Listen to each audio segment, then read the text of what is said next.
Je m'appelle Mason, j'ai 30 ans, et mon propre père m'a interdit d'assister au mariage de mon frère parce qu'il pensait que je ressemblais à un sans-abri.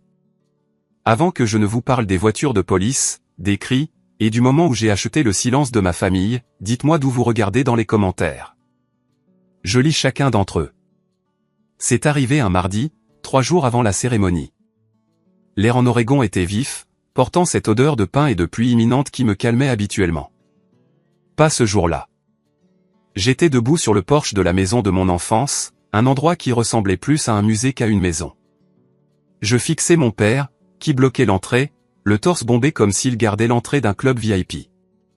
Il portait un polo qui coûtait plus cher que ma première voiture, et ses yeux me parcouraient de haut en bas avec ce regard familier de déception.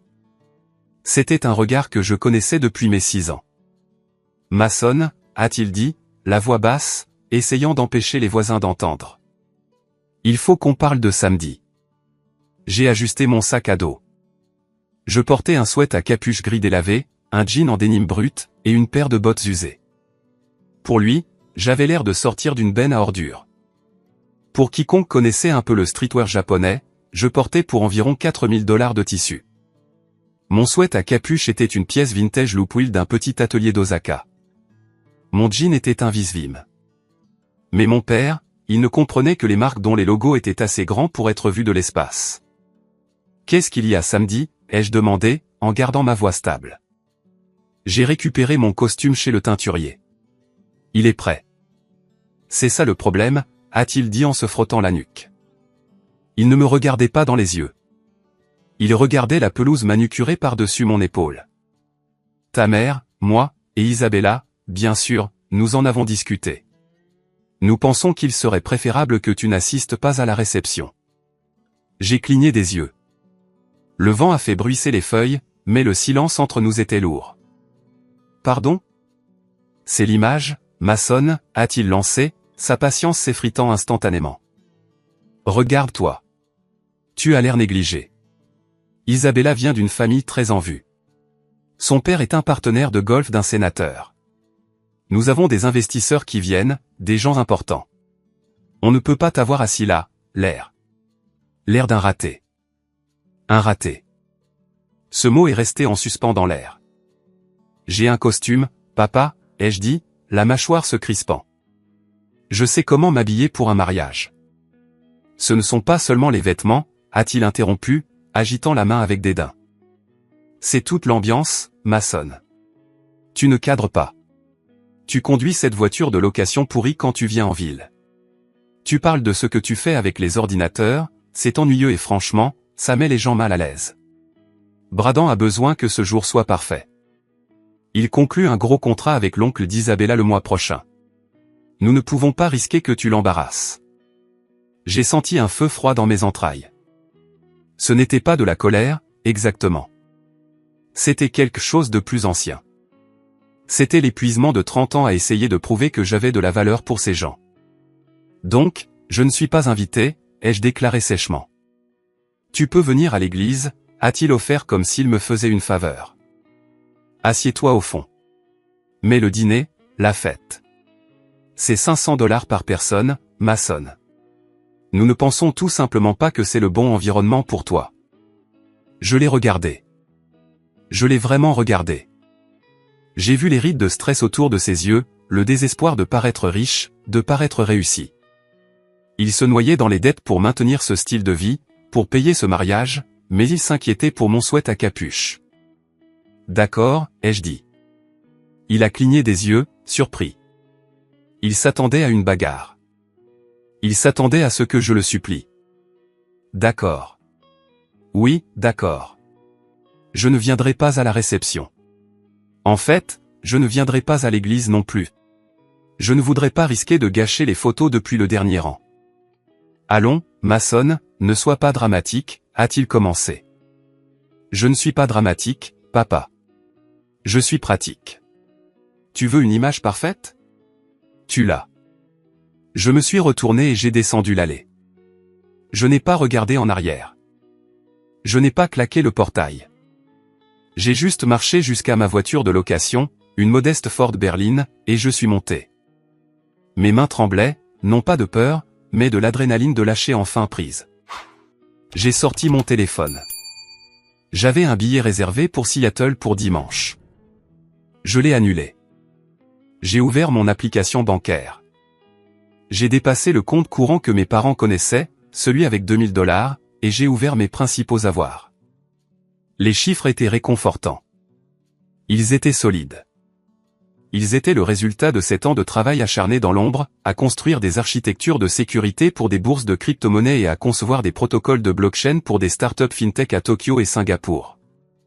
Siri, ai-je dit à la voiture vide. Vol pour Tokyo ce soir. 3 heures plus tard, j'étais à l'aéroport de Portland. Je ne me suis pas dirigé vers la file de sécurité de la classe économique. Je suis allé à l'enregistrement de la première classe internationale. L'agent a regardé mon sweat à capuche, a hésité une fraction de seconde, puis a vu le statut de mon passeport. Son attitude a changé instantanément. Par ici, Monsieur Carter. Le salon est prêt pour vous. Assis dans le salon, sirotant un verre de whisky qui coûtait plus cher que la cravate de mon père, j'ai ressenti un étrange sentiment de détachement. Je partais. Je manquais le mariage de mon seul frère. Bradan, l'enfant prodige. Bradan, qui n'avait jamais travaillé dur de sa vie, mais qui avait toujours le dernier iPhone et la voiture la plus rapide. Je suis monté à bord de l'avion. La cabine était privée, silencieuse. J'ai mis mes écouteurs à réduction de bruit et j'ai regardé la pluie strier le hublot. Alors que l'avion décollait, laissant l'Oregon derrière moi, j'ai murmuré un adieu. Je pensais en avoir fini avec eux. Je pensais être libre. J'ai atterri à Tokyo 14 heures plus tard. C'était samedi soir en Oregon, dimanche matin au Japon. La ville se réveillait, une bête électrique tentaculaire que je comprenais mieux que ma propre ville natale. J'ai pris le train express pour la ville et je me suis enregistré à l'amant Tokyo.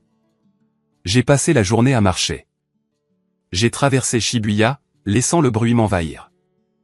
Je suis allé à Dekanyama pour visiter le magasin où j'avais acheté le jean même que mon père détestait. Le personnel m'a salué par mon nom. Nous avons bu du thé. Nous avons parlé de tissage de denim et de teinture à l'indigo. Ici, je n'étais pas le fils raté. J'étais maçonne, le connaisseur, le développeur, l'habitué. Le soir, je me suis retrouvé à Ginza. J'avais une réservation dans un petit restaurant de sushi à comptoir unique, caché dans un sous-sol. Il n'avait pas d'étoile Michelin, mais il était impossible d'y entrer à moins de connaître le propriétaire. Kenji me l'avait arrangé. Je me suis assis au comptoir en bois. Le chef a placé un morceau de thon gras, au taureau, devant moi. Il brillait sous les lumières chaudes. Itadakimasu, ai-je murmuré. J'ai pris la bouchée. Elle a fondu. C'était parfait. Pendant un instant, le rejet, la blessure, l'image de mon père bloquant la porte, tout s'est estompé. Puis mon téléphone a vibré sur le comptoir. Je l'ai ignoré.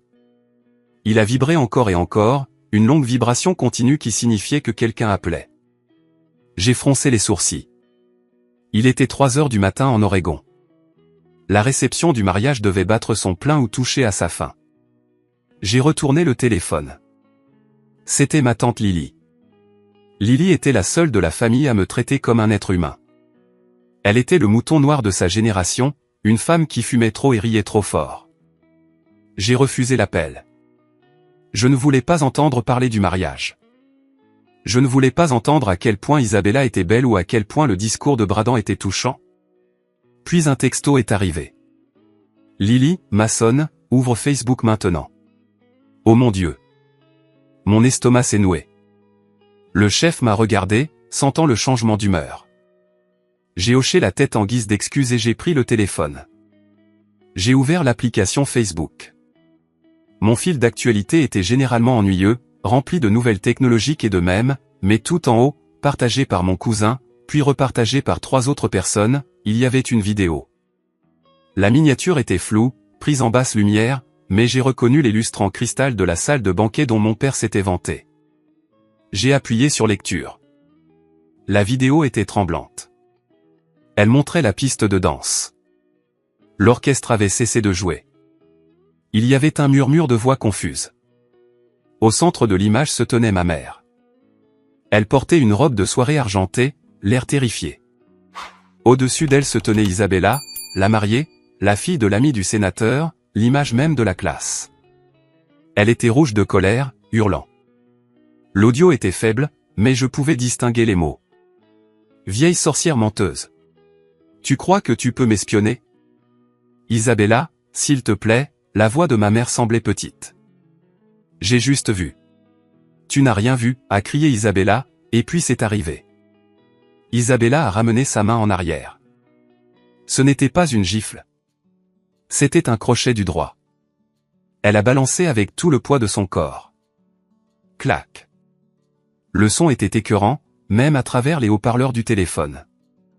La tête de ma mère a basculé sur le côté. Elle s'est effondrée. Elle n'est pas seulement tombée, elle s'est affalée en un tas de tissu argenté sur le sol poli. La caméra a balayé sauvagement. Les invités haletaient. Mon père s'est précipité dans le cadre, mais il n'a pas frappé Isabella. Il est resté là, les mains en suspens, l'air complètement inutile, regardant les invités pour voir s'ils observaient. Bradan était introuvable. J'étais figé. Le morceau de sushi dans ma bouche s'est transformé en cendre. J'étais assis là, dans le quartier le plus cher de Tokyo, à des milliers de kilomètres, regardant la femme qui m'avait donné naissance se faire agresser par la femme que mon père avait choisie à ma place. Mason-san, a demandé doucement le chef. Je me suis levé. J'ai besoin de l'addition, ai-je dit, ma voix sonnant comme celle d'un étranger. Je dois y aller. Je ne le savais pas encore, mais mes vacances étaient terminées. La guerre venait de commencer. Je suis sorti du bar à sushi et dans l'éblouissement néon de Ginza, mais mon esprit a été ramené 20 ans en arrière, dans une allée de la banlieue de l'Oregon. Pour comprendre pourquoi cette vidéo m'a si durement touché et pourquoi la réaction d'Internet était sur le point de me déchirer, il faut comprendre la hiérarchie de la famille Carter. Nous n'étions pas riches. C'était le vilain petit secret. Mon père était directeur régional des ventes pour une entreprise de papier, et ma mère était une réceptionniste qui se faisait appeler administratrice de bureau. Nous étions de la classe moyenne, confortablement, mais mes parents avaient un appétit de champagne avec un budget de bière. Ils louaient des voitures qu'ils ne pouvaient pas se permettre. Ils achetaient des vêtements de marque à crédit avec des cartes qui étaient au maximum. L'apparence était leur religion. Et puis il y avait Bradan. Bradan est né 3 ans avant moi. Il était le miracle. Il avait les yeux bleus, les épaules de quarterback, le charme qui pouvait vendre de la glace à un esquimau. Il était l'investissement. J'étais la dépense. Je me souviens du jour où Bradan a eu 16 ans. Nous étions dans l'allée. Papa avait mis un énorme nœud rouge sur une Mustang neuve. Pas une d'occasion, une neuve. C'est pour ton avenir, fils, avait dit papa, rayonnant. Tu arrives là-dedans, les gens te respectent. Tu auras les filles, tu auras les relations. 3 ans plus tard, quand j'ai eu 16 ans, papa m'a jeté les clés de son break vieux de 10 ans, celui qui sentait le chien mouillé et qui cliquetait quand on dépassait les 60 km/h. L'essence, c'est pour toi, a-t-il dit, sans même lever les yeux de son journal. Et ne l'arrête pas. C'est un classique. Je ne me suis pas plaint. J'ai trouvé un travail. J'ai fait la plonge dans un restaurant après l'école jusqu'à ce que mes mains soient à vif et sentent la vieille graisse. J'ai économisé chaque centime. Je me fichais de la voiture. Je me souciais du fonds pour l'université. Grand-mère avait laissé de l'argent à sa mort, spécifiquement pour notre éducation. Quand j'ai été accepté à l'université d'État avec une bourse partielle, je précise, j'ai demandé à papa à propos du fonds pour couvrir le reste des frais de scolarité. Il est devenu blême. Puis il s'est mis en colère. C'était son mécanisme de défense, attaquer avant de pouvoir être questionné. Le fonds, a-t-il ricané. Mason, on a dû l'utiliser. Le toit avait besoin de réparation, et les cotisations de la fraternité de Bradan. Écoute, tu es intelligent. Tu peux travailler. Bradan avait besoin de l'aide pour réseauter. C'est un investissement dans la famille. Investissement. Encore ce mot. J'ai cumulé 3 emplois à l'université. J'ai manqué des fêtes, des vacances de printemps. J'ai obtenu mon diplôme sans aucune dette et avec un ressentiment brûlant que j'ai utilisé comme carburant. Pendant que Bradan faisait la fête aux frais de la famille, j'apprenais à coder. Pendant qu'il réseautait à des cocktails, je minais du bitcoin dans ma chambre d'étudiant quand ça valait des centimes. Mais le moment qui m'a vraiment brisé est arrivé il y a 2 ans. Je venais de décrocher mon premier gros contrat avec une entreprise de Tokyo, un paiement à 6 chiffres pour 3 mois de travail. Je voulais combler le fossé. Je voulais leur montrer que je m'en sortais bien. J'ai acheté un foulard à maman. Un Hermès en soie vintage, qui m'a coûté 800 $. Il était magnifique, subtil, élégant. Je le lui ai donné à Noël. Elle a ouvert la boîte orange, a sorti la soie et a froncé les sourcils. Oh, a-t-elle dit. Il est marron. C'est taupe, maman. Ça va avec ton manteau. Elle m'a tapoté la main. Merci, chérie. C'est gentil d'avoir essayé. 2 jours plus tard, je l'ai vu l'utiliser pour essuyer la boue de ses bottes dans le vestibule. Maman, avais-je crié. C'est un Hermès. Elle m'a regardé, confuse. Ce vieux truc? Maçonne, ne mens pas. Il n'y a même pas de logo dessus. Tu l'as probablement trouvé dans une friperie. C'est bien pour nettoyer les chaussures. J'ai arrêté d'essayer après ça. J'ai arrêté de leur parler de mon salaire, de mentionner mes promotions. J'ai réalisé que pour eux, le succès ressemblait à un logo criard et une BMW en leasing. La vraie richesse, celle qui murmure, était une langue qu'ils ne parlaient pas. De retour à Tokyo, debout au coin de la rue, j'ai de nouveau regardé mon téléphone. La vidéo était passée de quelques centaines de vues à 10 000. J'ai cliqué sur les commentaires. C'était une erreur. Utilisatrice Nina George, OMG, regardez la mer. Cette robe ressemble à du papier d'aluminium. Pas étonnant qu'elle se soit fait gifler. Elle a probablement dit quelque chose de vulgaire.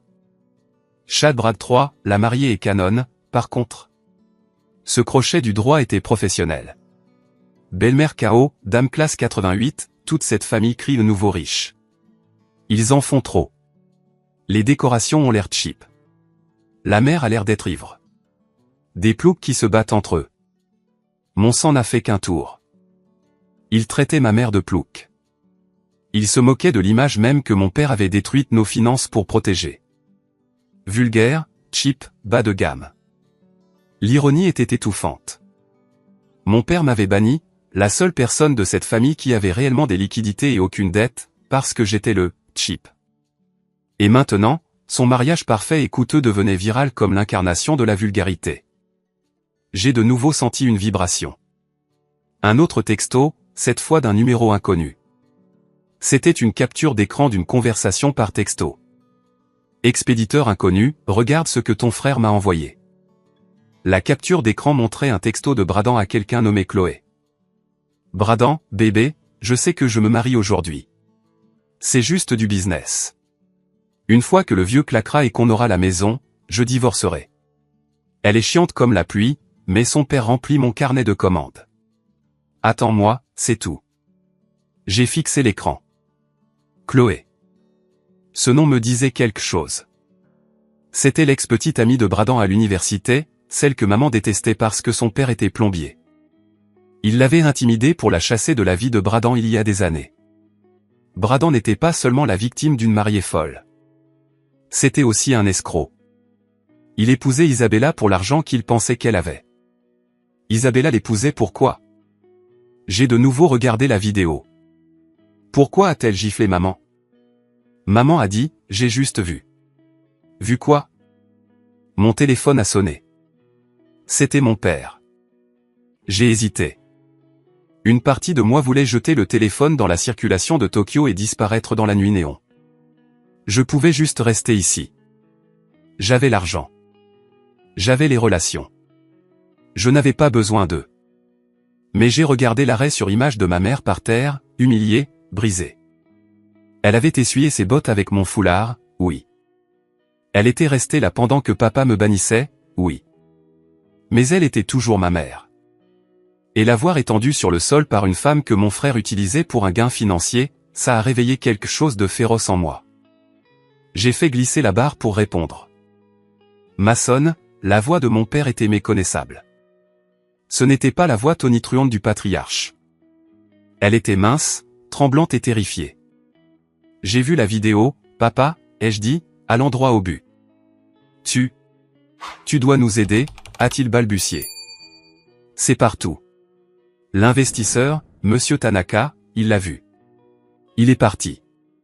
Mason, la police est là. Isabella crie que maman l'a agressée la première. Il parle d'arrêter ta mère. Où est Bradan, ai-je demandé. Il est dans la chambre avec Isabella. Il essaie de la calmer. Il dit que nous devons nous excuser auprès d'elle. Il dit que si elle porte plainte, son contrat tombe à l'eau. J'ai fermé les yeux. Bradan sacrifiait maman pour sauver son contrat, pour sauver son gagne-pain. Papa, ai-je dit, ma voix baissant d'une octave. Tais-toi et écoute-moi. Ne t'excuse pas. Ne signe rien. Et pour l'amour de Dieu, dis à la police d'attendre. Quoi? Pourquoi? Mason, tu ne comprends pas. Nous devons contenir ça. Je rentre à la maison, ai-je dit. Mais le billet, c'est cher. Les vieilles habitudes ont la vie dure. Même en pleine crise, il comptait mes sous. J'achèterai la compagnie aérienne, papa. Attends, c'est tout. J'ai raccroché. J'ai de nouveau ouvert mon application bancaire. J'ai transféré 50 000 $ sur mon compte courant. Puis j'ai ouvert ma liste de contacts et j'ai fait défiler jusqu'à K pour Kenji. Kenji n'était pas seulement un connecteur de restaurant. C'était un hacker éthique qui travaillait autrefois pour les services de renseignement japonais. Moshi Moshi, a répondu Kenji, l'air endormi. Kenji, réveille-toi. J'ai besoin que tu creuses. J'ai besoin de tout sur une femme nommée Isabella. Voyons voir. Isabella Rossi, Oregon. Soi-disant riche, soi-disant connectée. Donne-moi 20 minutes, a dit Kenji. Ça a l'air amusant. Ce n'est pas amusant, ai-je dit en regardant un taxi ralentir devant moi. C'est un enterrement. Le vol de retour vers les États-Unis a semblé plus long que l'aller, même s'il était physiquement plus court. Je n'ai pas bu de whisky cette fois. J'ai bu de l'eau et j'ai fixé l'écran sombre de mon ordinateur portable, attendant que le fichier crypté de Kenji arrive. Pendant que j'étais au-dessus du Pacifique, mon père a appelé 3 fois de plus. Je l'ai ignoré. Il a envoyé des textos allant de la panique, la police a pris un rapport, à l'agression, pourquoi tu ne réponds pas? Tu dois réparer les trucs informatiques sur Internet. Il pensait que je pouvais simplement appuyer sur un bouton de suppression sur Internet. Il n'avait aucune idée de comment le monde fonctionnait. Vers la 4e heure de vol, la notification a retenti. Sujet, le dossier Rossi. Pièce jointe. J'ai ouvert le PDF. Kenji était minutieux. Il était terrifiant de minutie. Nom, Isabella Rossi. Alias, Bella Rose, Isière, Elizabeth Vance. Date de naissance, Las Vegas, Nevada. J'ai dépassé les informations de base. Pas de riche papa sénateur. Son père était un croupier de blackjack à Reno, décédé en 2010. Casier judiciaire, 2016, fraude à la carte de crédit, classé sans suite. 2018, vol qualifié, requalifié en délit mineur. 2020, sollicitation, Las Vegas. J'ai haussé un sourcil. La mariée chic que mon père avait adulée était une pro de Vegas. Mais ce n'était pas la preuve irréfutable. J'avais besoin de quelque chose de récent. J'ai fait défiler jusqu'à la section financière. Kenji avait réussi à obtenir son rapport de crédit. Dette, 140 000 $ de dette de carte de crédit. Actif, 0 $. Emploi, sans emploi depuis 2021. Puis le coup de grâce, une note de Kenji en bas. Note, Mason 100, j'ai recoupé son alias, Elizabeth Vance. Il y a un mandat d'arrêt actif en Arizona pour usurpation d'identité et abus de faiblesse sur personne âgée. Elle a ciblé un résident de maison de retraite, vidé ses comptes, 50 000 $. Elle est en fuite. Abus de faiblesse sur personne âgée, usurpation d'identité, et mon frère, le génie de l'immobilier, l'avait épousée. J'ai de nouveau regardé le texto de Chloé. Bradan pensait qu'il l'escroquait. Il pensait qu'il se mariait dans une famille riche pour payer ses dettes de jeu ou quel que soit le trou qu'il avait creusé. C'était un requin essayant de manger un piranha. J'ai senti un sourire froid effleurer mes lèvres. C'était un désastre, oui, mais c'était un désastre qui justifiait chaque doute que j'avais jamais eu sur le jugement de ma famille. J'ai atterri à Portland à 6 heures du matin. Je n'ai pas loué de Ford cette fois. Je suis allé au comptoir de location de voitures de luxe. « Qu'avez-vous de disponible ?» ai-je demandé au commis. Il a regardé mon visage fatigué par le voyage, mon sweat à capuche, toujours le même, et a hésité. « Nous exigeons un acompte substantiel pour la flotte de luxe, monsieur. » J'ai claqué ma carte noire sur le comptoir. Elle était en titane. Elle a fait un bruit lourd. Je prendrai la Porsche Panamera. Noire. Le trajet vers la banlieue a été un flou de brume grise et d'adrénaline. Quand je suis arrivé devant la maison, la scène était sinistre.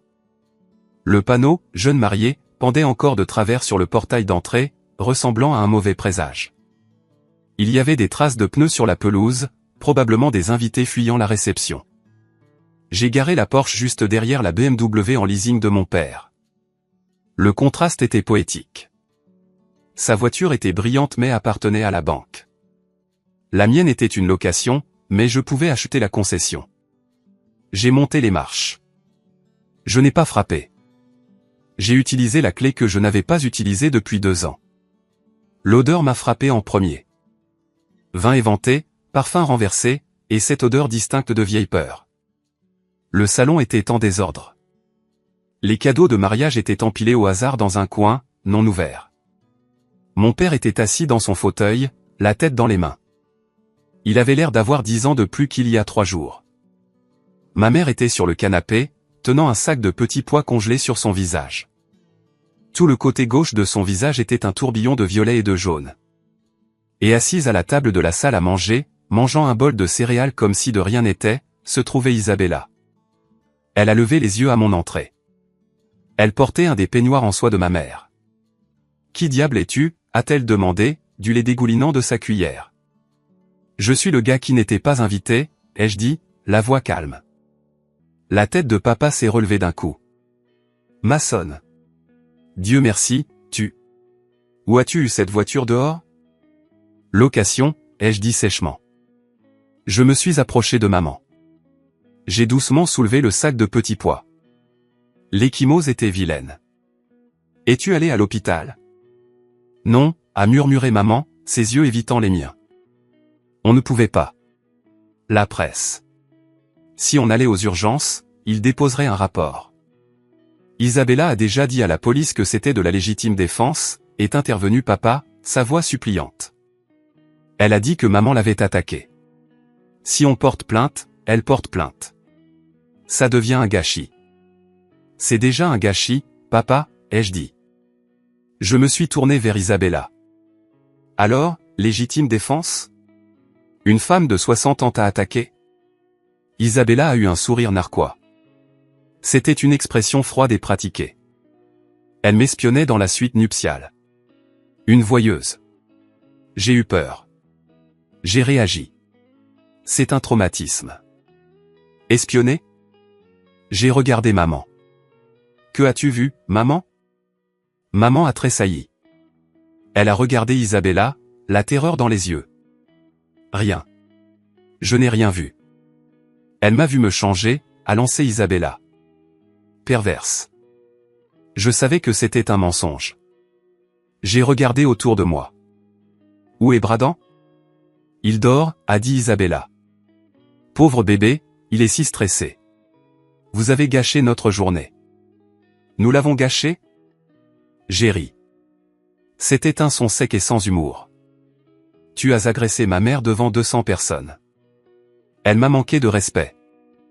Isabella s'est levée, le peignoir s'ouvrant légèrement. Et maintenant, tu débarques ici. Je devrais appeler les flics sur toi aussi. Vas-y, ai-je dit. Appelle-les. L'officier Miller est le capitaine du commissariat, n'est-ce pas ? Je suis sûr qu'il adorerait vérifier tes empreintes à nouveau. Isabella s'est figée, juste une seconde. Une lueur de doute dans ses yeux. Qu'est-ce que ça veut dire ? Ça veut dire, ai-je dit en m'approchant d'elle, envahissant son espace personnel, que je sais que tu ne viens pas d'une famille de sénateurs. Je sais pour Reno. Je sais pour l'Arizona. Son visage est devenu blême. Mason. Papa s'est levé. Arrête ça. Ne la contrarie pas. On essaie de négocier. Négocier quoi? Je me suis retourné vers mon père. Elle a frappé ta femme. C'est une criminelle. C'est la famille, a crié papa en retour, le visage rouge. C'est la femme de Bradan et son père va investir dans. Son père est mort, papa, ai-je hurlé. Le volume de ma voix a choqué tout le monde. La pièce est devenue silencieuse. Son père est mort en 2010. C'était un concessionnaire automobile. Il n'y a pas d'investissement. Il n'y a pas d'argent. Vous vous faites arnaquer. Papa m'a regardé, puis Isabella. Il ressemblait à un homme regardant son radeau de sauvetage se dégonfler. Non, ce n'est pas vrai. Elle nous a montré les relevés. Photoshop, ai-je dit. Et du mauvais Photoshop, en plus. Les yeux d'Isabella ont filé vers la porte. Elle calculait. Se battre ou fuir. Il ment, a-t-elle crié. Il est juste jaloux. Regardez-le. C'est un perdant en sweat à capuche.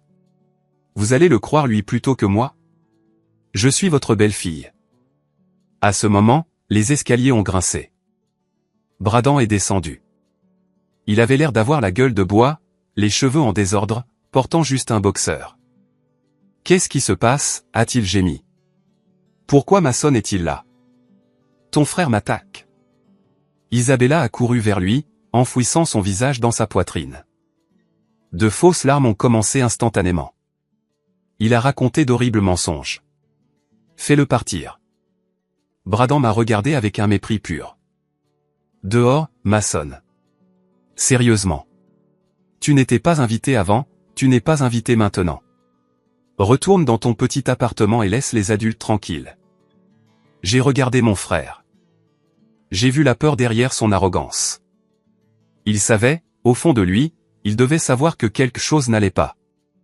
Mais il était trop endetté pour l'admettre. Je ne pars pas, ai-je dit. Pas avant d'avoir eu une réunion de famille. Ce soir, dîner.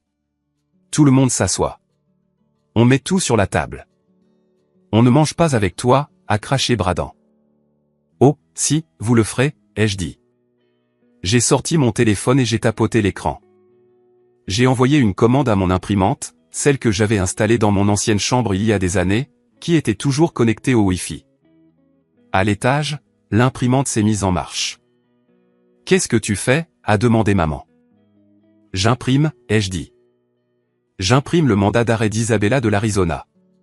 Et j'imprime tes messages textes à Chloé, Bradan. Le visage de Bradan est devenu blanc. Toi? Comment as-tu? Je suis un informaticien. Tu te souviens? Le boulot ennuyeux. J'ai souri.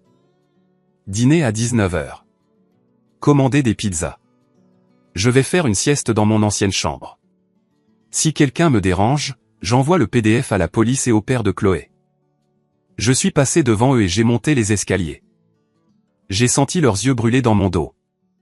Ils étaient terrifiés, non pas par l'escroc dans leur cuisine, mais par le fils qu'ils avaient sous-estimé pendant 30 ans. Ma vieille chambre sentait la poussière et les souvenirs de lycée. Mes parents l'avaient transformée en débarras pour les surplus du mariage d'Isabella. Des boîtes de dragées, de rubans et de fausses fleurs étaient empilées sur mon lit. Je les ai poussées par terre. Je me suis assis sur le bord du matelas, mon cœur martelant contre mes côtes. J'avais joué un coup audacieux, mais je bluffais légèrement. Je n'avais pas encore envoyé les emails. Je voulais les voir se tortiller. Je voulais qu'ils admettent qu'ils avaient tort sans que la police ne les y force. J'avais besoin d'un allié. J'ai envoyé un texto à tante Lily. Je suis à la maison. Viens à 18h45. Ne frappe pas, entre simplement. Lily, en route. J'ai le fichier vidéo. L'original, pas celui compressé de Facebook. Je me suis allongé et j'ai fixé le plafond. Je pouvais entendre des chuchotements en bas. Des disputes urgentes et sifflantes. Il bluffe, disait Bradan. Il n'a pas accès à ce genre de choses. Il nous a piratés, la voix d'Isabella était aiguë. On doit partir, Bradan. Allons à Vegas ce soir. On ne peut pas partir, la voix de papa. Les investisseurs, la maison. Ils étaient piégés dans leur propre toile de mensonges. J'ai fermé les yeux et je me suis laissé aller à un sommeil léger. J'ai rêvé de Tokyo, de la précision silencieuse des trains, du respect. Je me suis réveillé à 18h30. La maison était calme, trop calme. Je me suis levé, je me suis aspergé le visage d'eau dans la salle de bain et je suis descendu. La pizza était arrivée. Elle était posée sur la table de la salle à manger dans des boîtes en carton, la graisse tachant le fond. Un banquet approprié pour cette famille. Papa, maman et Bradan étaient assis à table. Isabella se tenait près de la fenêtre, fumant une cigarette à l'intérieur de la maison. Maman détestait la fumée, mais elle n'a rien dit. Il ressemblait à un tribunal. « Assieds-toi, Mason », a dit papa. Il essayait de reprendre le contrôle. Il avait enfilé un blazer par-dessus son t-shirt. Même en ruine, il avait besoin du costume. Je me suis assis en bout de table. Alors, a commencé papa. Tu as fait des menaces. Tu as fait des accusations. Des faits, ai-je corrigé. J'ai énoncé des faits. Isabella nous a tout expliqué, a dit Bradan, la voix tendue. Le mandat d'arrêt en Arizona, c'était un malentendu. Une usurpation d'identité. Quelqu'un a volé son identité. J'ai failli rire. Et les textos à Chloé? Quelqu'un a volé ton identité aussi, Bradan? Bradan est devenu rouge. C'était juste des discussions de vestiaire. J'aime ma femme. Tu aimes son héritage potentiel, ai-je dit. Qui n'existe pas. Assez. Isabella a frappé la table de sa main. Tu arrives ici avec tes vêtements bon marché et ta jalousie. Tu es juste en colère parce que tu es un moins que rien. Tu n'as rien. Tu as 30 ans et tu loues une voiture pour nous impressionner. Pathétique. Elle était douée. Elle savait exactement où frapper. Elle attaquait mon statut, sachant que c'était le point faible de la famille. Oui, Mason, s'est joint papa, s'accrochant à la confiance d'Isabella. Tu réagis clairement de manière excessive. Nous sommes prêts à pardonner cette explosion si tu supprimes les fichiers que tu penses avoir et que tu pars. Nous pouvons gérer nos affaires de famille en privé. Me pardonner, ai-je murmuré. Vous m'avez banni du mariage, elle a giflé maman, et vous me pardonnez? Maman l'a provoqué, a crié Bradan. Non, je ne l'ai pas fait, a soudainement parlé maman. Sa voix tremblait. Elle m'a regardé, puis Bradan. Je ne l'ai pas provoqué. Je suis allé dans la suite nuptiale pour lui donner le collier de perles. Les perles de grand-mère. Maman, tais-toi, a sifflé Bradan. Non, a dit maman, des larmes coulant de son œil enflé. Je suis entré. Elle était. Elle était avec Marc. Marc, le témoin. La pièce est devenue silencieuse. Elle l'embrassait, a sangloté maman. Et elle riait. Elle a dit. Elle a dit, une fois que j'aurai la bague, on pourra la mettre en gage. J'ai regardé Bradan. Il n'avait pas l'air surpris. Il avait l'air résigné. Tu savais, ai-je dit à mon frère. Tu savais qu'elle te trompait. Bradan a baissé les yeux sur la boîte à pizza. Ça n'a pas d'importance. Le contrat avec son oncle. Il n'y a pas d'oncle. J'ai frappé mon poing sur la table. Mon Dieu, vous êtes sourd? C'est une arnaqueuse. Il ment, a crié Isabella. Elle a attrapé un couteau à steak sur la table. Elle ne s'est pas jetée sur moi, mais elle le tenait de manière agressive. Sors de ma maison. Ce n'est pas ta maison, ai-je dit. La porte d'entrée s'est ouverte. Tante Lily est entrée. Elle tenait une tablette. Et derrière elle se trouvait un homme dans un costume gris impeccable. J'ai souri. Tu as raison, papa. J'avais besoin d'un avocat, alors j'en ai amené un. C'était Monsieur Stone, mon avocat d'affaires de Seattle. Je l'avais fait venir en avion avec moi. Il coûtait $800 de l'heure. Qui est-ce? Papa s'est levé. Je m'appelle Alan Stone, a dit calmement l'avocat. Je représente Monsieur Mason Carter, et nous avons des documents à discuter concernant le trust d'héritage que Mason contrôle. Papa s'est figé. Quel héritage? L'argent de grand-mère est parti. On l'a dépensé. Vous avez dépensé le fonds pour l'éducation, ai-je dit. Vous ne connaissiez pas le trust secondaire qu'elle a créé. Celui qui arrive à échéance lorsque le plus jeune petit-fils atteint 30 ans. J'ai eu 30 ans la semaine dernière. Grand-mère savait que tu étais mauvais avec l'argent, papa, ai-je dit. Elle a laissé la maison, cette maison, au trust. Je suis le fiduciaire. Je me suis levé. C'est ma maison, et j'expulse les ordures. Le silence dans la pièce était absolu. On pouvait entendre le bourdonnement du réfrigérateur. C'est impossible, a murmuré papa. Maman ne. Elle ne te l'aurait pas laissé à toi. Elle l'a laissé au responsable, a dit tante Lily en s'avançant. J'étais l'exécutrice testamentaire, vous vous souvenez? J'ai gardé le silence pendant 10 ans, en vous regardant dépenser chaque centime que vous aviez en voiture de location et en fausses apparences. Mais l'acte de propriété a été transféré au trust mardi dernier. Isabella a lâché le couteau, qui a cliqueté sur le parquet. Alors, tu es riche. Isabella m'a regardé, ses yeux soudainement calculateurs. L'agressivité avait disparu, remplacée par une curiosité prédatrice. Maçonne, peut-être qu'on a mal commencé. Je l'ai regardée avec un dégoût pur. N'essaie même pas. Non, vraiment. Elle a enjambé les boîtes à pizza, repoussant ses cheveux en arrière. Bradan est. Eh bien, regarde-le. Mais toi, tu as de l'autorité. J'aime ça. Isabella, a crié Bradan. Qu'est-ce que tu fais? Tais-toi, perdant, lui a-t-elle lancé. Elle m'a regardé.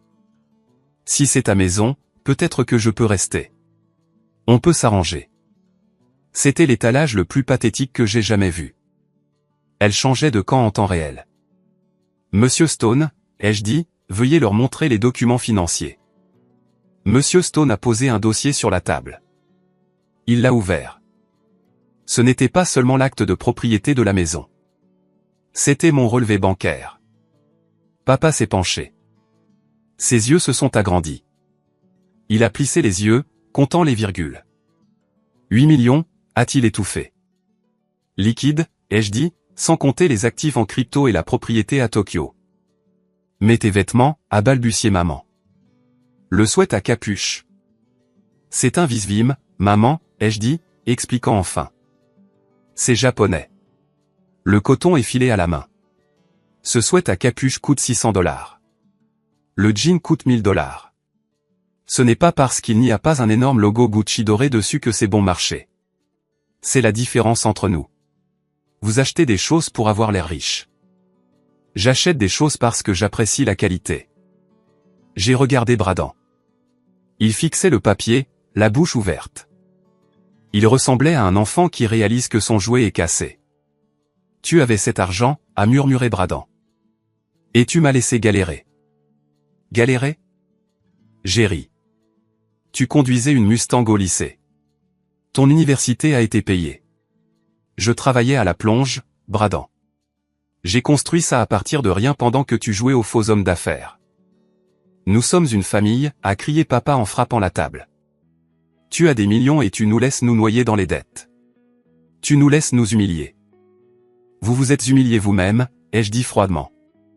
Vous m'avez banni du mariage à cause de mon image. Eh bien, mon image vaut 8 millions de dollars. Votre image est une vidéo virale d'une agression domestique. En parlant de ça, j'ai fait un signe de tête à tante Lily. Lily a tapoté la tablette. Une vidéo a commencé à jouer sur la télé du salon. Elle était diffusée depuis son appareil. C'était la vidéo complète, pas seulement la gifle. Elle montrait les 2 minutes précédentes. À l'écran, maman s'approchait d'Isabella. Isabella chuchotait au témoin. Maman lui a tapoté l'épaule. Isabella s'est retournée, le visage tordu de rage.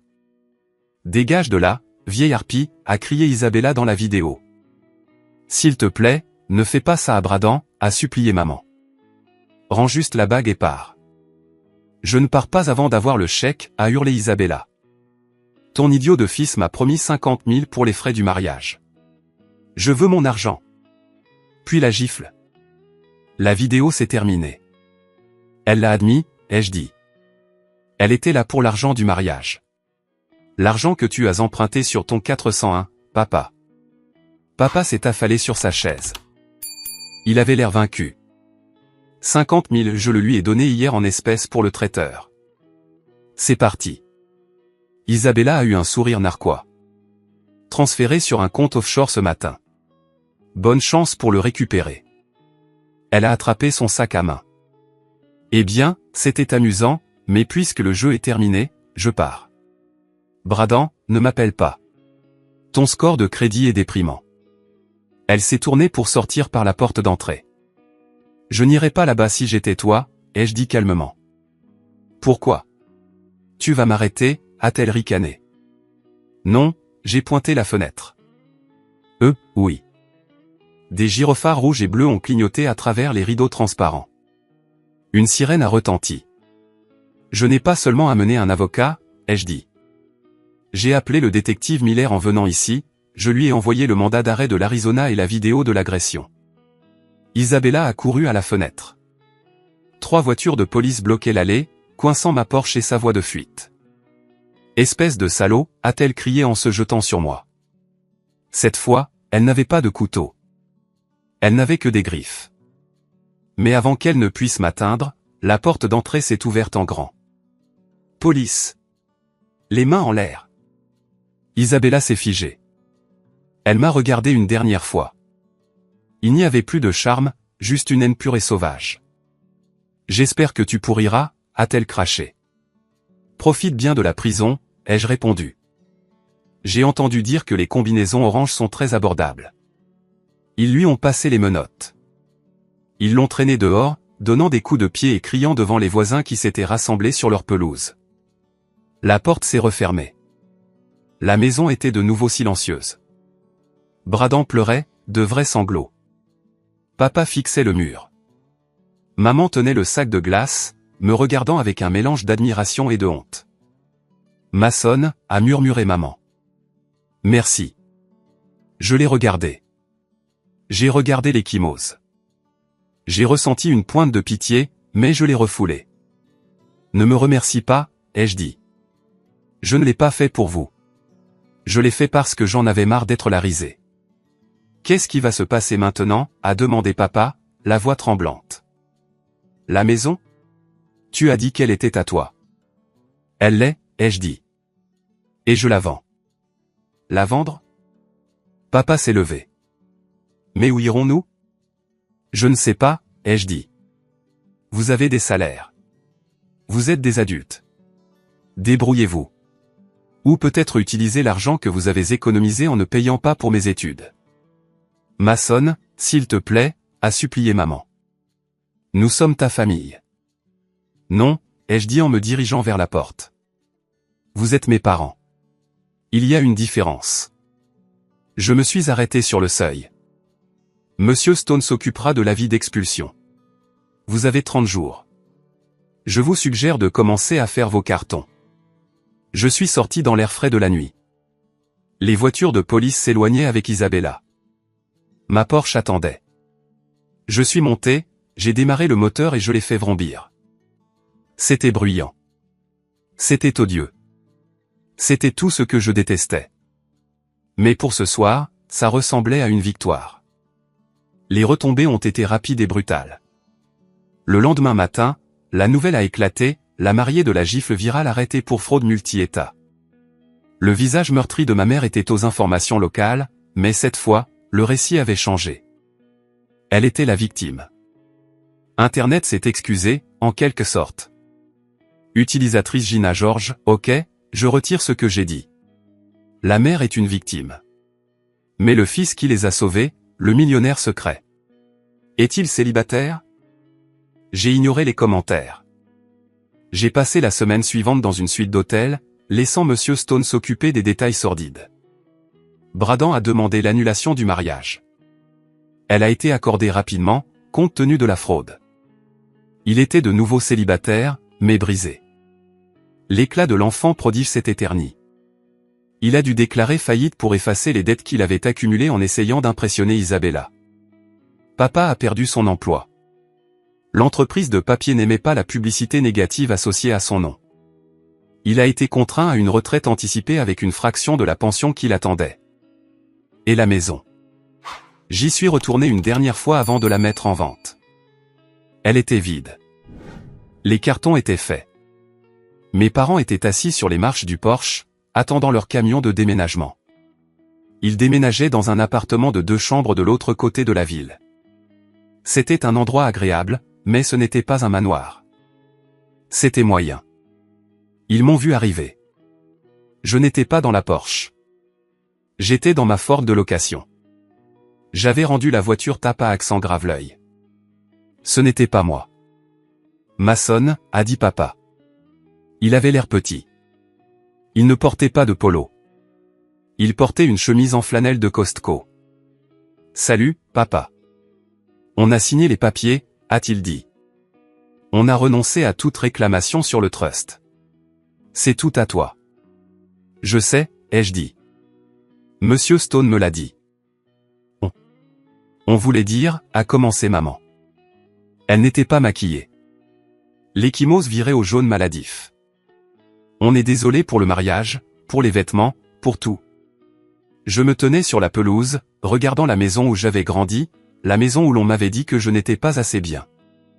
Je sais que vous êtes désolé, ai-je dit. Mais vous êtes désolé parce que vous vous êtes fait prendre. Vous êtes désolé parce que j'ai de l'argent maintenant. Si j'étais encore juste le plongeur, vous excuseriez-vous? Ils n'ont pas répondu. C'était une réponse suffisante. Je mets en place un petit fonds, ai-je dit. Il paiera votre loyer pour 1 an. Après ça, vous vous débrouillerez seul. Maman a commencé à pleurer. Mason, tu n'es pas obligé. Ce n'est pas un cadeau, ai-je dit. C'est une indemnité de départ. Je coupe les ponts. J'ai tendu une enveloppe à papa. À l'intérieur se trouvait un chèque et un foulard en soie, celui d'Hermès. Je l'avais repêché du placard du vestibule avant que les déménageurs n'arrivent. Prenez soin de vos affaires, ai-je dit. La qualité dure plus longtemps que les modes. Je suis retourné à ma voiture. Mason a appelé Bradan. Il se tenait près du camion, tenant une boîte de trophées, ses trophées de football du lycée. Où vas-tu? Tokyo, ai-je dit. J'ai une vie là-bas. Une vraie. On te reverra. J'ai fait une pause. J'ai regardé mon frère, mon père, ma mère. Ils étaient le portrait de gens qui avaient poursuivi une image jusqu'à ce qu'elle les mène au bord du gouffre. Peut-être, ai-je dit. Si vous êtes un jour à Ginza, cherchez-moi. Mais portez quelque chose de bien. Ils ont un code vestimentaire. Je suis monté dans la voiture et je suis parti. Je n'ai pas regardé dans le rétroviseur. En me dirigeant vers l'aéroport, mon téléphone a vibré. C'était Kenji. Kenji, Mason 100, le projet est en ligne. On est en hausse de 3 cents pour cent. Les boissons sont pour toi quand tu atterris. J'ai souri. Mason, c'est moi qui régale. Et Kenji, commande le bon saké. Je rentrais à la maison. Pas à la maison avec le Porsche, mais à l'endroit où j'étais respecté. J'étais Mason Carter, le fils Chip, et je ne m'étais jamais senti aussi riche. Tokyo en automne est d'une beauté différente. Ce n'est pas la beauté tape à accent grave l'œil et désespéré d'une réception de mariage conçue pour impressionner des étrangers. C'est calme. C'est l'or des feuilles de ginkgo tombant sur le pavé sombre d'Omotesando. C'est la vapeur s'élevant d'un bol d'udon dans une boutique qui perfectionne son bouillon depuis 3 générations. 14 mois s'étaient écoulés depuis que j'avais quitté la maison de mes parents au volant de cette Porsche. 14 mois depuis que j'avais sectionné le membre pour sauver le corps. J'étais assis dans une salle de conférence au 32e étage d'une tour de verre à Roppongi Hills. La vue derrière moi était le système nerveux électrique tentaculaire de la ville, clignotant dans le crépuscule. En face de moi se trouvaient 5 investisseurs de Singapour. Ils ne regardaient pas mes vêtements. Ils regardaient le code affiché sur le projecteur holographique. L'architecture est solide, Monsieur Carter, a dit l'un d'eux. C'était un homme valant des milliards, vêtu d'un simple t-shirt noir. Les protocoles de sécurité sont sans précédent. Vos jours de freelance sont terminés, je suppose? Je préfère penser qu'ils évoluent, ai-je dit en me penchant en arrière. Je portais un cardigan marine d'un créateur local de Dekanyama. Pas de logo, juste du cachemire si doux qu'il semblait être une seconde peau. Mais oui, nous sommes prêts à nous lancer. Nous avons signé l'accord 20 minutes plus tard. C'était une fusion qui intégrerait mon brevet de sécurité blockchain dans leur infrastructure bancaire. Le paiement était suffisamment important pour acheter le vieux quartier de mes parents 3 fois. Mais alors que la signature numérique se vérifiait sur la tablette, je n'ai pas ressenti la montée d'arrogance que j'attendais. Je me sentais juste calme. Je suis sorti de l'immeuble et dans l'air frais de la nuit. Mon téléphone a vibré. Ce n'était pas pour le travail. C'était Echo. Echo était l'opposé d'Isabella à tous les égards imaginables. Elle travaillait comme restauratrice au musée Neusu. Nous nous étions rencontrés il y a 6 mois quand j'avais fait tomber une tasse à thé vintage que j'avais achetée ou une autre chose, cheap, que ma mère aurait détesté et que je l'avais amenée à son atelier pour réparation. Elle ne m'a pas dit d'en acheter une nouvelle.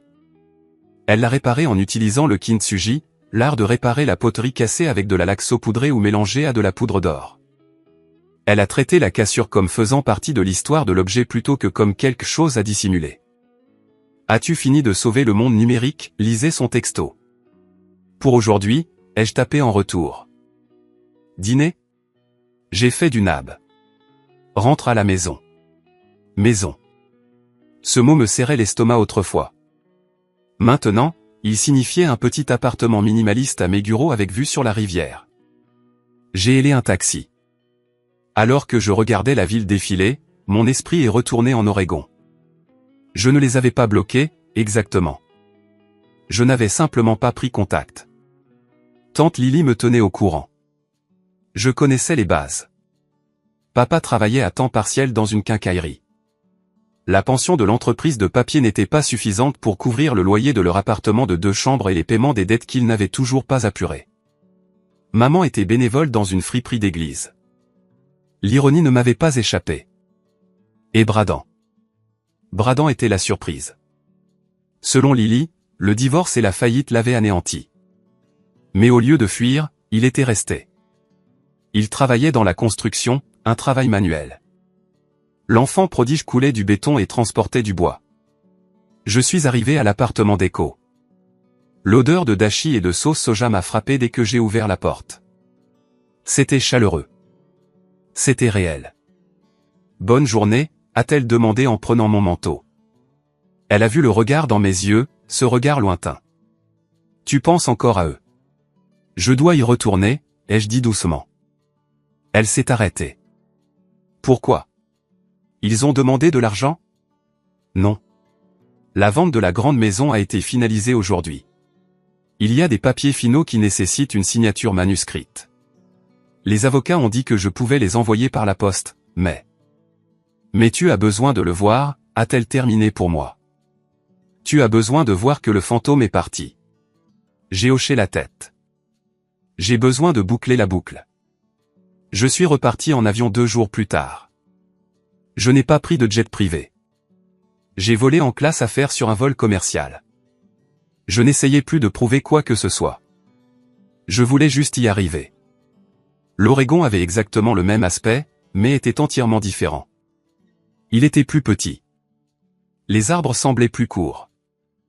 La pluie semblait plus humide. J'ai rencontré Monsieur Stone, mon avocat, à son bureau en centre-ville. Il avait l'air satisfait. La vente est finalisée, Mason, a-t-il dit en faisant glisser une pile de documents sur le bureau en acajou. Les acheteurs sont un jeune couple. De l'argent de la tech. Ironiquement, ils savent qui vous êtes. Ils étaient ravis d'acheter le haut domaine de Mason Carter. J'ai signé. Ce n'a jamais été mon domaine, Alan. C'était juste une maison que j'ai payée. Il y a une autre affaire, a dit Stone en hésitant. Il a sorti une plus petite enveloppe de son tiroir. Votre père est passé la semaine dernière. Il a déposé ça. Il m'a demandé de vous la donner si vous reveniez un jour. J'ai fixé l'enveloppe. Elle était blanche, simple. Mon nom était écrit dessus de l'écriture tremblante de papa. A-t-il demandé de l'argent? Non, a dit Stone. Il n'a rien demandé. J'ai pris l'enveloppe mais ne l'ai pas ouverte. Je vais faire un tour. J'ai d'abord conduit jusqu'au vieux quartier. La maison, ma maison, avait l'air différente. Le panneau « Vendu » était en place. Il y avait de nouvelles voitures dans l'allée, une Tesla, une Rivian. L'aménagement paysager était différent. Les buissons dont papa s'était tant occupé avaient disparu, remplacés par un aménagement moderne sans pelouse. Ça ne m'a pas fait mal. J'avais l'impression de regarder la photo d'un étranger. Puis j'ai conduit jusqu'à l'adresse que tante Lily m'avait donnée. Le complexe d'appartements était de l'autre côté de la ville. Ce n'était pas un bidonville, mais c'était un quartier ouvrier. Le bardage s'écaillait par endroits. Le parking était plein de camions et de vieilles berlines. J'ai garé ma voiture de location, une Chevrolet Malibu cette fois, de l'autre côté de la rue et j'ai attendu. Je ne savais pas ce que j'attendais. Peut-être que je voulais les voir misérables pour valider ma colère. Peut-être que je voulais les voir heureux pour valider ma culpabilité. Vers 17h30, un camion s'est arrêté. Un vieux Ford F-150 avec le logo d'une entreprise de construction sur le côté. La portière du conducteur s'est ouverte et un homme est sorti. Il portait un gilet de sécurité jaune fluo par-dessus une chemise en flanelle sale. Ses bottes étaient couvertes de boue. Il marchait en boitant, comme s'il avait mal au dos. C'était Bradan. Il avait l'air plus mince. Son visage était bronzé et buriné. L'aspect doux et duveteux du cadre commercial avait disparu, remplacé par des angles durs. Il a attrapé une gamelle en métal dans la benne du camion. Je l'ai regardé se diriger vers le bâtiment. Il s'est arrêté aux boîtes aux lettres. Il a feuilleté les enveloppes. Des factures, surtout. À l'intérieur. Puis la portière passager du camion s'est ouverte. Un autre type en est sorti. « Eh, Bradan » a crié le type. « Tu viens au bar ? C'est vendredi. » Bradan a secoué la tête. « Je ne peux pas, Mike. Je dois rentrer. Maman fait du pain de viande et je dois économiser pour le paiement du camion. » « Comme tu veux, mec. » Bradan s'est tourné pour monter les escaliers. J'ai baissé ma vitre. Bradan. Il s'est figé. Il connaissait la voix. Il s'est retourné lentement, plissant les yeux contre la lumière grise du jour. Quand il m'a vu, ses épaules sont tombées. Il n'avait pas l'air en colère. Il avait l'air honteux. Il s'est approché de la voiture, essuyant ses mains boueuses sur son pantalon. « Mason » a-t-il dit. Sa voix était rauque. « Lily a dit que tu pourrais revenir. » Je devais signer les papiers, ai-je dit. « C'est vrai, la maison. » Il a baissé les yeux sur ses bottes. « Je suis passé devant l'autre jour. Elle est belle. »« Tu as l'air fatigué, ai-je dit. »« Je le suis. » Il a ri d'un son sec et craquant. « Le béton, c'est lourd. » Qui l'eût cru ? « C'est un travail honnête, ai-je dit. » Il m'a alors regardé dans les yeux. C'était la première fois de ma vie que j'avais l'impression de regarder mon frère, pas l'enfant prodige. Oui, ça l'est. Je dors mieux, en fait, même avec le mal de dos. Plus de mensonges sur des contrats qui n'existent pas. Plus de prétentions que je finalise la vente d'un manoir alors que je ne peux pas payer ma facture de téléphone. Comment vont-ils ? Ai-je demandé en faisant un signe de tête vers l'appartement. Ils vont bien, a dit Bradan. Papa regrette le country club, évidemment, mais il est différent aussi. Il me parle vraiment maintenant. Pas d'argent, juste il parle. Il m'apprend à réparer l'évier. Il y eut un silence entre nous. Pas le silence hostile de la table du dîner un an plus tôt, mais un silence lourd et maladroit de deux personnes essayant de combler un canyon. Je suis désolé, Mason, a dit soudainement Bradan. Je sais que je l'ai déjà dit parce que j'avais peur, mais je le dis maintenant parce que je comprends vraiment.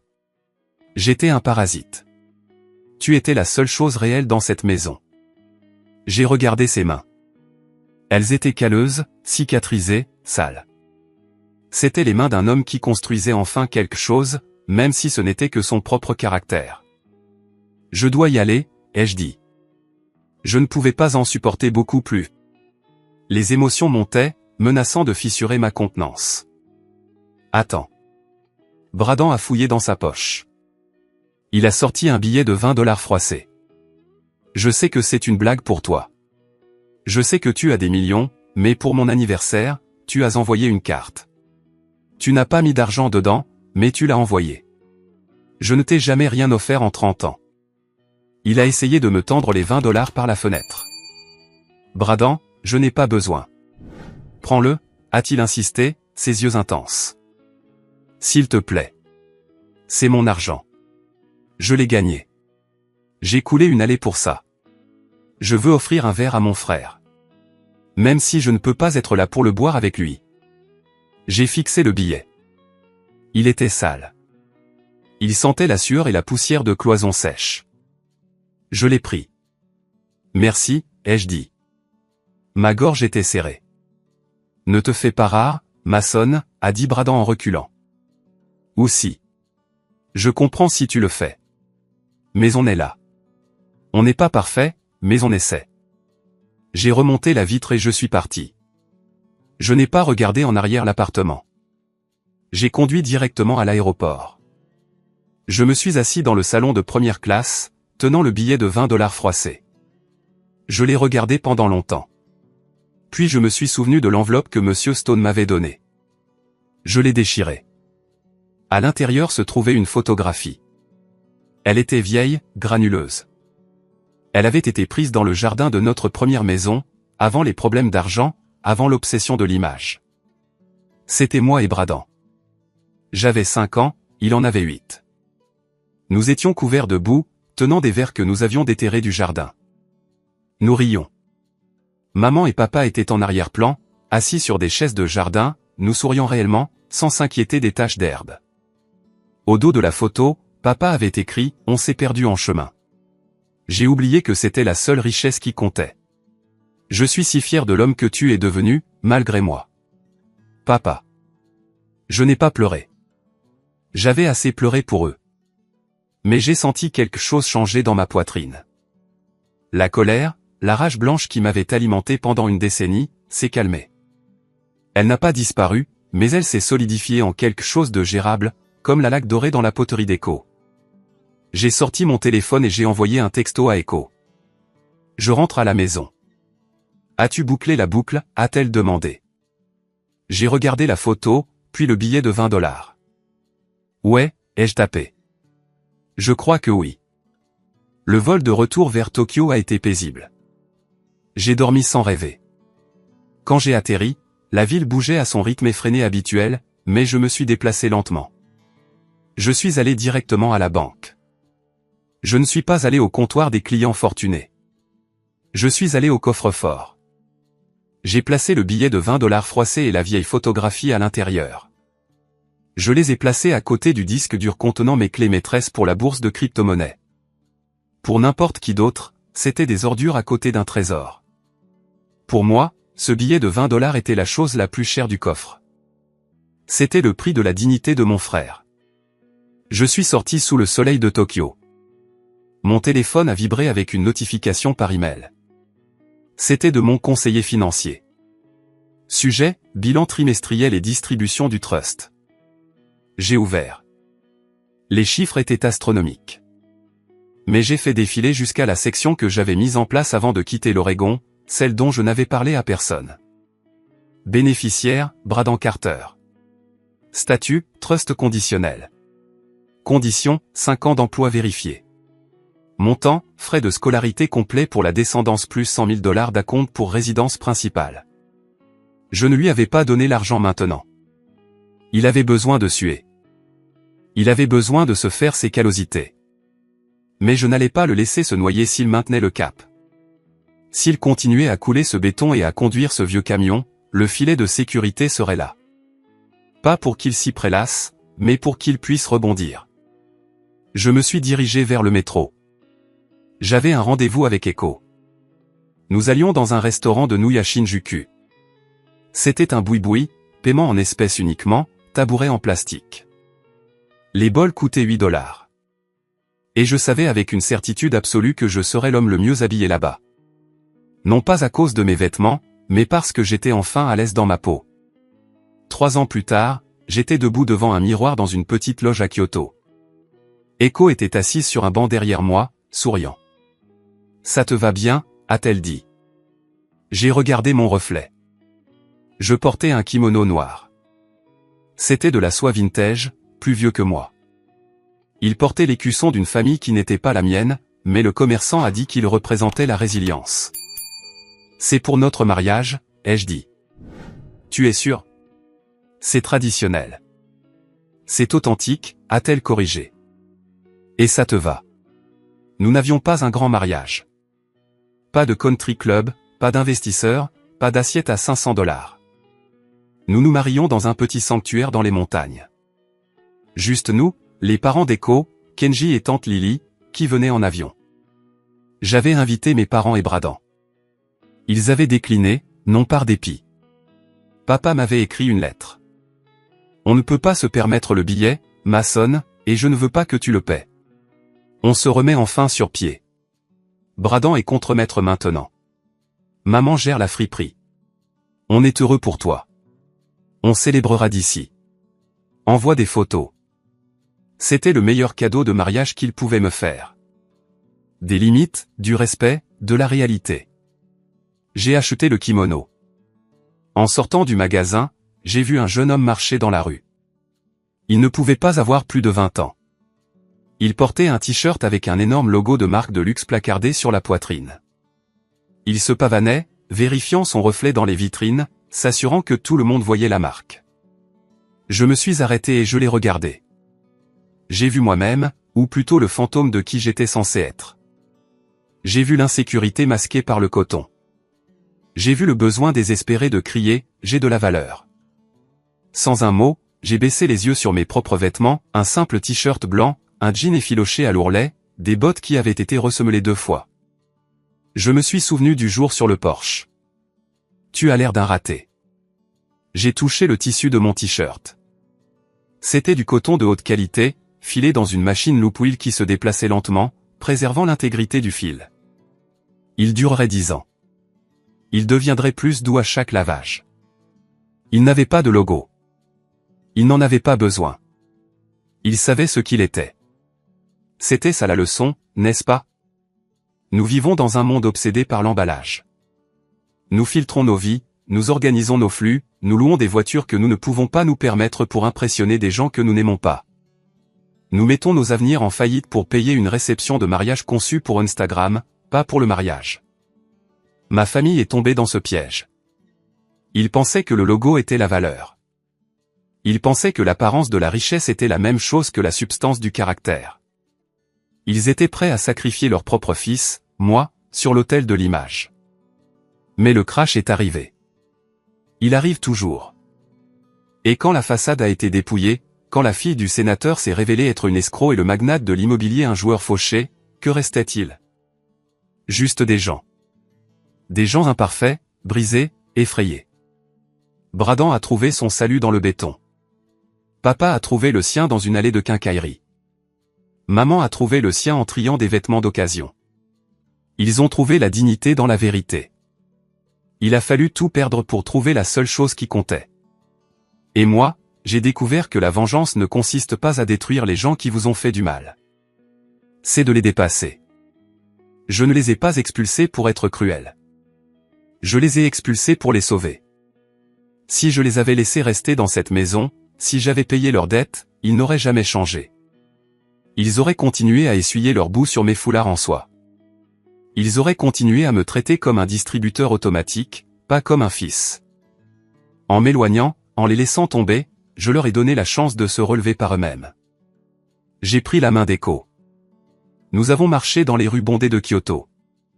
Nous sommes passés devant un panneau publicitaire pour une montre de luxe. Définissez votre héritage, lisez le slogan. J'ai ri doucement. Qu'est-ce qui est drôle, a demandé Eko. Je pensais juste aux héritages, ai-je dit. Mon héritage n'était pas les millions à la banque. Ce n'était pas le code que j'ai écrit. Ce n'était pas la maison que j'ai vendue. Mon héritage, c'était ce billet de $20 dans le coffre-fort. Mon héritage, c'était le fait que lorsque je me regardais dans le miroir, je n'avais pas besoin d'un logo pour me dire qui j'étais. J'étais Mason Carter. J'étais le gars qui portait le sweat à capuche bon marché, et j'étais l'homme le plus riche du monde. Nous avons atteint la rive alors que le soleil se couchait. L'eau est devenue d'un or fondu profond. Je me suis tourné vers la caméra, ou plutôt vers le public imaginaire dans ma tête, les millions de personnes qui avaient regardé cette vidéo virale, qui avaient jugé ma mère, qui avaient acclamé ma vengeance. Vous avez été avec moi à travers la boue, les sushis, les sirènes de police et le silence. Vous avez vu le pire de ma famille, et vous avez vu le moment où j'ai repris mon pouvoir. Mais voici la vérité que je veux vous laisser. Il y a une différence entre être pauvre et être fauché. Mon frère était fauché, mais il agissait comme un riche. Mes parents étaient fauchés, mais ils agissaient comme l'élite. J'étais pauvre à leurs yeux, mais j'étais riche en liberté. Ne laissez personne vous dire que votre valeur est inscrite sur une étiquette de prix. Ne laissez pas votre famille ou qui que ce soit d'autre vous faire sentir petit parce que vous ne correspondez pas à leur image du succès. Si vous êtes le mouton noir, le paria, celui qu'ils cachent au dernier rang, restez-y, observez-les, apprenez d'eux.